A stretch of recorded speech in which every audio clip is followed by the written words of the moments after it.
അപ്പോസ്തല പ്രവർത്തനങ്ങൾ 16-ാം അധ്യായം 1 മുതൽ 40 വരെയുള്ള വാക്യങ്ങൾ. തിമോത്തിയോസ്. ദെർബെ, ലിസ്ത്ര എന്നീ സ്ഥലങ്ങളിൽ പൗലോസ് എത്തിച്ചേർന്നു. ലിസ്ത്രയിൽ തിമോത്തിയോസ് എന്നു പേരുള്ള ഒരു ശിഷ്യനുണ്ടായിരുന്നു. വിശ്വാസിനിയായ ഒരു യഹൂദ സ്ത്രീയുടെ മകൻ. എന്നാൽ അവന്റെ പിതാവ് ഗ്രീക്കുകാരനായിരുന്നു. ലിസ്ത്ര, ഇക്കോണിയം എന്നിവിടങ്ങളിലെ സഹോദരർക്ക് അവനെപ്പറ്റി നല്ല മതിപ്പുണ്ടായിരുന്നു. അവനെ തൻ്റെ കൂടെ കൊണ്ടുപോകാൻ പൗലോസ് തീരുമാനിച്ചു. ആ സ്ഥലങ്ങളിലുള്ള യൂതന്മാരെ പരിഗണിച്ച് പൗലോസ് അവനെ പരിച്ഛേദന കർമ്മം നടത്തി.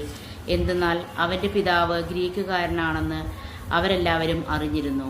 ജെറുസലേമിൽ വെച്ച് അപ്പോസ്തലന്മാരും ശ്രേഷ്ഠന്മാരും എടുത്ത തീരുമാനങ്ങൾ അനുസരിക്കണമെന്ന് അവർ നഗരങ്ങളിലൂടെ ചുറ്റി സഞ്ചരിക്കവേ അവിടെയുള്ളവരെ അറിയിച്ചു. തന്മൂലം സഭകൾ വിശ്വാസത്തിൽ ശക്തിപ്പെടുകയും അവരുടെ എണ്ണം അനുദിനം വർദ്ധിക്കുകയും ചെയ്തു. ത്രോവാസിലെ ദർശനം.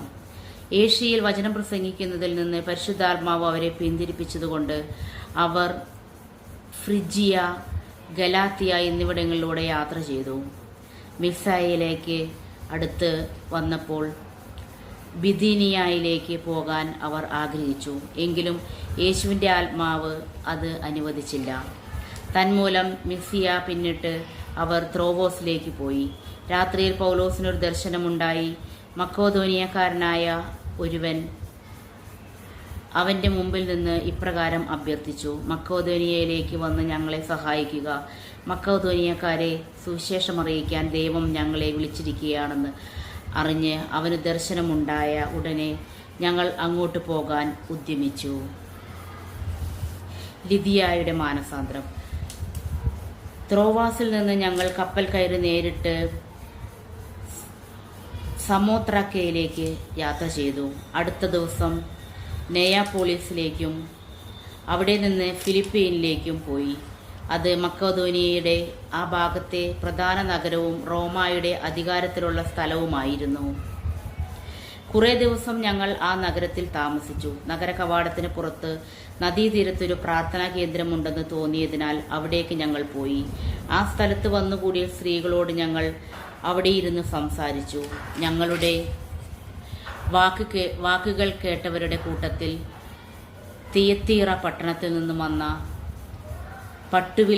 പട്ടുവിൽപ്പനക്കാരിയും ദൈവഭക്തയുമായ ലിദിയ എന്ന സ്ത്രീ ഉണ്ടായിരുന്നു. പൗലോസ് പറഞ്ഞ കാര്യങ്ങൾ സ്വീകരിക്കാൻ കർത്താവ് അവളോട് ഹൃദയം തുറന്നു.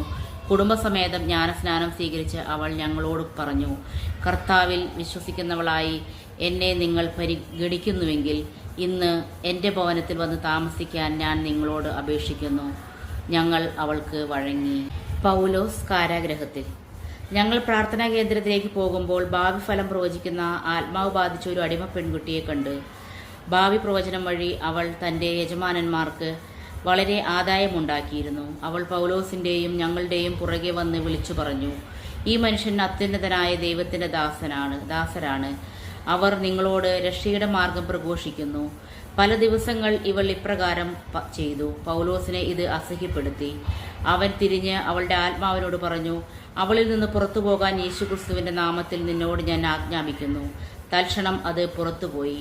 അവളുടെ യജമാനന്മാർ തങ്ങളുടെ ആദായമാർഗം നഷ്ടപ്പെട്ടുവെന്ന് കണ്ടപ്പോൾ പൗലോസിനെയും സീലാസിനെയും പിടികൂടി വലിച്ചഴിച്ച് പൊതുസ്ഥലത്ത് അധികാരികളുടെ മുൻപിൽ കൊണ്ടുവന്നു. അവർ അവരെ ന്യായാധിപന്മാരുടെ മുൻപിൽ കൊണ്ടുവന്ന് ഇപ്രകാരം പറഞ്ഞു: യഹൂദരായ ഇവർ നമ്മുടെ നഗരത്തെ അസ്വസ്ഥമാക്കുന്നു. റോമാക്കാരായ നമുക്ക് നിയമപ്രകാരം അംഗീകരിക്കാനോ അനുഷ്ഠിക്കാനോ പാടില്ലാത്ത ആചാരങ്ങളെക്കുറിച്ച് ഇവർ പ്രസംഗിച്ചു നടക്കുന്നു. ജനക്കൂട്ടം ഒന്നാകെ അവർക്കെതിരായി ഇളകി. വസ്ത്രങ്ങൾ ഉരിഞ്ഞുമാറ്റി അവരെ പ്രഹരിക്കാൻ ന്യായാധിപന്മാർ കൽപ്പന നൽകി. അവരെ വളരെയധികം പ്രഹരിച്ചതിനു ശേഷം കാരാഗ്രഹത്തിൽ അടച്ചു. അവർക്ക് ശ്രദ്ധാപൂർവം കാവൽ നിൽക്കാൻ പാറാവുകാരനെ നിർദ്ദേശം കൊടുത്തു. അവൻ കൽപ്പന പ്രകാരം അവരെ കാരാഗ്രഹത്തിൻ്റെ ഉള്ളറയിലാക്കി. കാലുകൾക്ക് ആമം വെച്ചു. തടവറയിലെ അത്ഭുതം. അർദ്ധരാത്രിയോടടുത്ത് പൗലോസും സീലാസും കീർത്തനം പാടി ദൈവത്തെ സ്തുതിച്ചുകൊണ്ടിരുന്നു. തടവുകാർ അത് കേട്ടുകൊണ്ടിരുന്നു. പെട്ടെന്ന് വലിയൊരു ഭൂകമ്പമുണ്ടായി. കാരാഗ്രഹത്തിന്റെ അടിത്തറ കുലുങ്ങി. എല്ലാ വാതിലുകളും തുറക്കപ്പെട്ടു. എല്ലാവരുടെയും ചങ്ങലകൾ അഴിഞ്ഞു വീണു. കാവൽക്കാരൻ ഉണർന്നപ്പോൾ കാരാഗൃഹവാതിലുകൾ തുറന്നു കിടക്കുന്നത് കണ്ട് തടവുകാരെല്ലാം രക്ഷപ്പെട്ടെന്ന് വിചാരിച്ച് അവൻ വാൾ ഊരി ആത്മഹത്യക്കൊരുങ്ങി.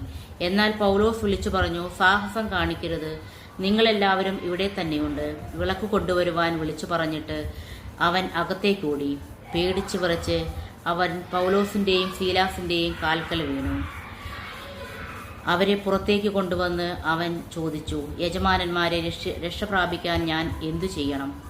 അവർ പറഞ്ഞു, കർത്താവായി യേശുവിൽ വിശ്വസിക്കുക, നീയും നിന്റെ കുടുംബവും രക്ഷ പ്രാപിക്കും.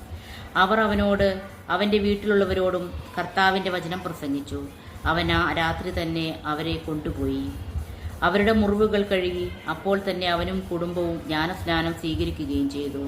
അവരെ വീട്ടിലേക്ക് കൂട്ടിക്കൊണ്ടുവന്ന് അവർക്ക് ഭക്ഷണം വിളമ്പി. ദൈവത്തിൽ വിശ്വസിച്ചതുകൊണ്ട് അവനും കുടുംബാംഗങ്ങളും അത്യന്തം ആനന്ദിച്ചു. പ്രഭാതമായപ്പോൾ ന്യായാധിപന്മാർ ആ മനുഷ്യരെ വിട്ടയക്കുക എന്ന് കൽപ്പിച്ചുകൊണ്ട് ഭടന്മാരെ അയച്ചു.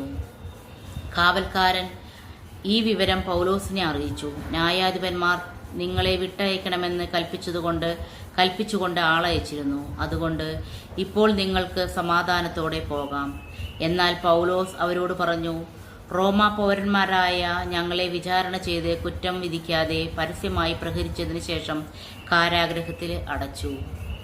ഇപ്പോൾ ഞങ്ങളെ അവർ രഹസ്യമായി വിട്ടയക്കുന്നുവോ? അത് പാടില്ല. അവർ തന്നെ വന്ന് ഞങ്ങളെ വിട്ടയക്കട്ടെ. ഭടന്മാർ ഈ വിവരം ന്യായാധിപന്മാരെ അറിയിച്ചു. അവർ റോമാ പൗരന്മാരാണെന്ന് കേട്ടപ്പോൾ ന്യായാധിപന്മാർ ഭയപ്പെട്ടു. അതിനാൽ അവർ വന്ന് അവനോട് ക്ഷമായാചനം ചെയ്യുകയും അവരെ പുറത്തു കൊണ്ടുവന്ന് നഗരം വിട്ടു പോകണമെന്ന് അവരോട് അഭ്യർത്ഥിക്കുകയും ചെയ്തു. അവർ കാരാഗൃഹത്തിൽ നിന്ന് പുറത്തു വന്ന് ലിദിയായുടെ വീട്ടിലേക്ക് പോയി. സഹോദരരെ കണ്ട് ഉപദേശങ്ങൾ നൽകിയതിനു ശേഷം അവർ അവിടെ നിന്ന് യാത്ര തിരിച്ചു. ദൈവമേ, സ്തുതി നിനക്ക് യോഗ്യമാവുന്നു. ബാറയ്ക്കുമോ.